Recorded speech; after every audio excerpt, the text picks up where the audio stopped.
बिस्मिल्लाहिर्रहमानिर्रहीम। अस्सलाम वालेकुम नाज़रीन इकराम, कैसे हैं आप? मैं मलिक हूँ और आप देख रहे हैं मेरा यूट्यूब चैनल। नाज़रीन इकराम, इमरान खान साहब के लिए एक जानिब तो अच्छी खबरें कम ही आती हैं, लेकिन बहुत बड़ी खबर है कि पाकिस्तान तहरीक इंसाफ की लीगल टीम इस वक्त जो है वो खुशी से फूले नहीं समा रही। इमरान खान साहब के केसेस में इस्लामाबाद हाई कोर्ट से एक बड़ा खड़ाक हुआ है और इमरान खान साहब की जमानत के हवाले से बड़ी खुशखबरी इस वक्त जो है वो सामने आ चुकी है। जबकि दूसरी जानब शेख रशीद अहमद, जो कि इमरान खान के बड़े करीबी साथी समझे जाते हैं, उनके मामले पर भी लाहौर हाई कोर्ट ने डंडा उठा लिया है। इलेक्शन कमीशन की दौड़ें भी लगी हुई है और इस वक्त जो है बहुत कुछ चल रहा है। एक ही वक्त में बहुत सी चीज़ें जो हो रही हैं और इसके अलावा जो है जो जाहिर बात है कि बहुत से लोगों को कन्फ्यूजन भी है कि पाकिस्तान का पॉलिटिकल जो लैंडस्केप है वो क्या रुख अख्तियार करेगा आने वाले दिनों में और उसके क्या खुदोखाल होंगे।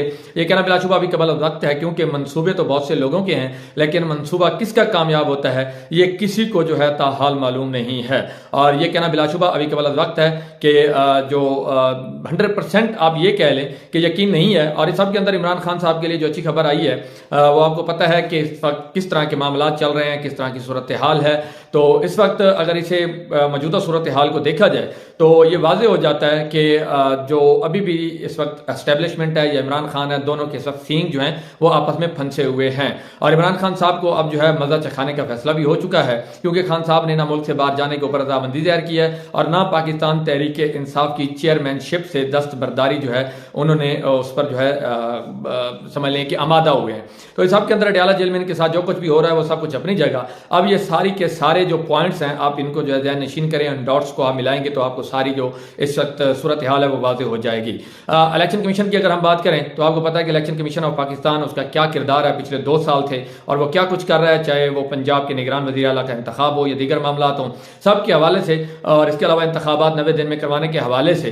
तो अगर हम देखें तो बहुत कुछ वादे भी हो जाता है। अभी आप रिसेंटली देख लें कि इलेक्शन कमीशन जो है सदर मुमलिकत जो कुछ कह रहे हैं कि इलेक्शन जो है 90 दिन के अंदर करवाने हैं, उन्होंने एक तारीख भी दी, लेकिन जो इलेक्शन कमीशन है वो मामलात को अपने हिसाब से लेकर आगे चल रहा है और चला रहा है। तो पूरा निज़ाम एक तरफ है, चीफ इलेक्शन कमिश्नर या जो इलेक्शन कमीशन है आप अगर उसकी बात करें तो जो है वो देखें, उनको मिनिस्ट्री ऑफ फॉरेन अफेयर्स ने रोका कि आपने जो है अमेरिकी सफीर से डोनाल्ड लू से मुलाकात नहीं करनी, लेकिन उसके बावजूद उन्होंने मुलाकात की। फिर उस मुलाकात को खुफिया रखने का जो है ड्रामा भी किया, लेकिन ये तो फिर उसी सफीर के काम है कि उन्होंने इस मुलाकात को पब्लिक कर दिया।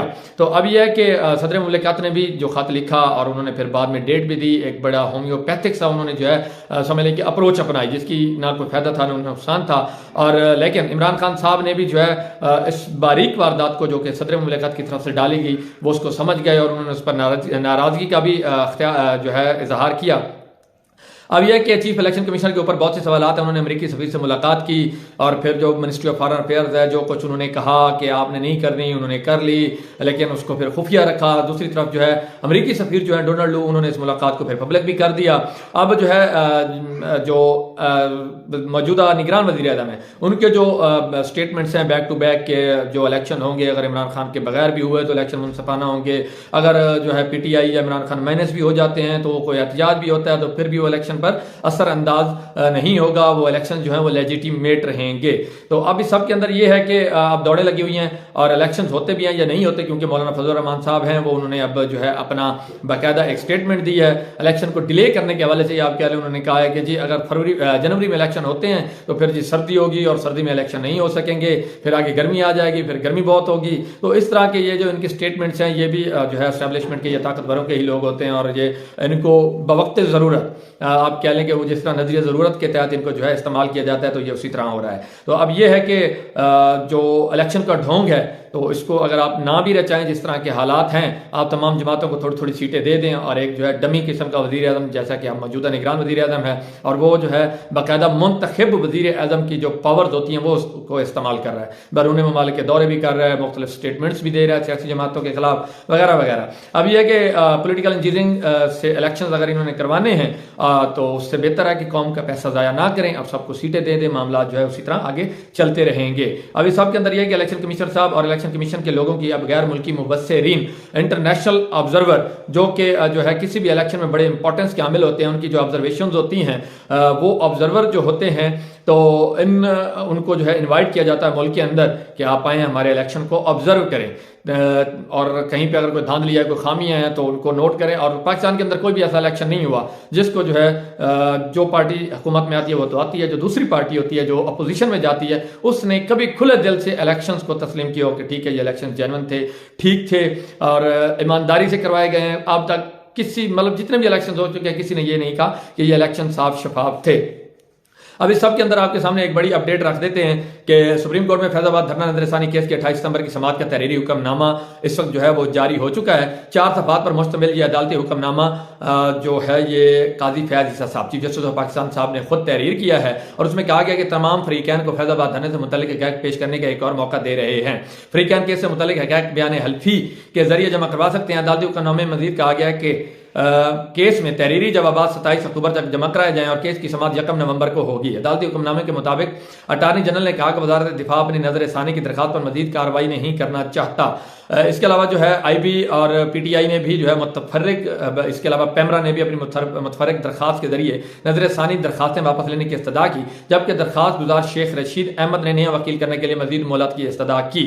तो इसके अंदर अब ये कह रहे हैं कि जी पैराग्राफ नंबर 4 पर जो उस वक्त काजी फैज साहब ने फैसला सुनाया था उसके पैराग्राफ नंबर 4 पर जो है एतराज़ उठाया गया था इजाजुल हक साहब ने। इजाजुल हक साहब जो इस वक्त मेरे ख्याल में मुस्लिम लीग ज़ियाउल हक के जो इस वक्त वो चेयरमैन हैं उनकी जानिब से, तो उन्होंने कहा कि उनकी अदम हाजिरी पर उन्हें एक और मौका दिया जाता है। अदालत ने मुशाहदा किया कि कुछ लोगों ने अवामी सतह पर कहा कि उन्हें मालूम नहीं कि क्या हुआ। उन लोगों का कहना था कि फैजाबाद धरना केस में अदालत ने उनके नुक्ता नज़र को मद्देनजर नहीं रखा।